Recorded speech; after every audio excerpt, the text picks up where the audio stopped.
this video, you will see how to make absolutely soft and spongy idlis. The proportions used are very different and I have shared lots of tips and tricks to make a perfect batter using the mixie jar. Can you see how soft these idlis are? I've learned this recipe from a friend of mine in South India, which makes this recipe very authentic. I've shared more than 8 tips or hacks to make a perfect batter, which I'm sure no one else on YouTube has shared in one video. So do watch the recipe and start making spongy and fluffy idlis like a pro. For this recipe, you can use a mix of 2 varieties of rice. This is any normal inexpensive rice which we generally use daily at home. And the other one is the idli rice. You get it in shops with the same name as idli rice. The next important thing is to set one measurement and use that cup or katori to measure all the ingredients. I prefer to use the smallest cup from my masala dabba, as this batter will be enough for 3 people to use multiple times. Here I am taking 3 portions of idli rice with this small cup. Using the same cup, I am taking 2 portions of the normal rice we use daily. This is Sona Masuri variety of rice. It is important to wash the rice multiple times to wash off the starch water. After washing many times, soak the rice in water for 6 hours minimum, as the idli rice is tough and needs to soak well before grinding. Here with the same small cup, I am taking 1 cup of urad dal. I am not using the split one, as the idlis made out of this dal are very spongy. Add water and wash this dal for a couple of times. Next comes the secret behind adding the methi seeds. It has compounds which will help to hold a carbon dioxide and help to make the idlis fluffy. These seeds also help in good fermentation due to its properties. As I've taken only 1 cup of urad dal, as an addition, I will soak poha just 30 minutes before grinding, which will help in fermentation of the batter.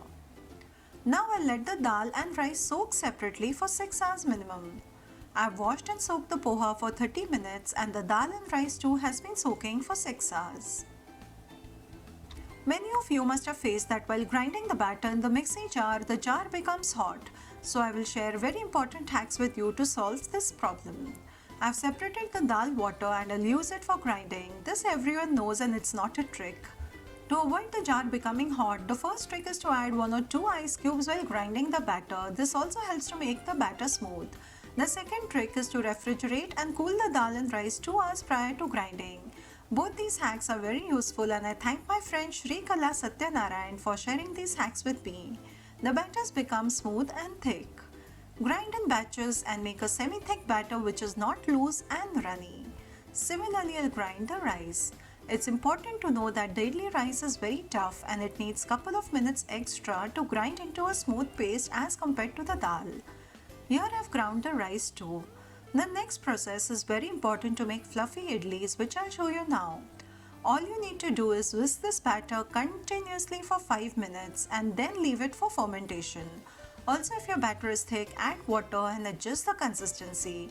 Try making idlis with these tricks shared and surely you will be able to make spongy and fluffy idlis. The next trick is about the salt. If you live in a hot and humid place, you can add salt to the unfermented batter, which will prevent the batter from getting sour and avoid over fermentation. This is because the properties of salt does not inhibit fermentation to a certain extent. Thus the batter will be of better quality. I left the batter overnight and it has doubled and it looks light and fluffy. Mix with light hands and there is no need to add water. Can you see how wonderfully the batter is fermented? Let's steam the idlis now. Grease the plate with butter or oil, which will help to remold easily without sticking. Also, it is important that how long you should steam and when to demold, so keep watching. The idlis will puff up, so do not fill till the brim. Also place the idli stand in the steamer when the water starts to boil and then steam on medium flame for not more than 8 to 10 minutes, as over steaming too will make the idlis hard. Open the steamer after 8 to 10 minutes and check if they are steamed well. If the knife comes out clean, it means they are done.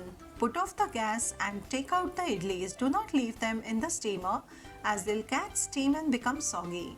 Demold after 5 minutes while they are hot so that they do not stick and break. I've shared many tricks which will help you to make perfect idlis. Just see how soft and spongy these are and have cooked perfectly from within too. I have already shared the recipe of hotel style sambar which tastes fabulous with these idlis. The link to that video is given in the I button above. If you liked today's video, do press the like button and subscribe to my channel for more such yummy recipes. Thank you for watching.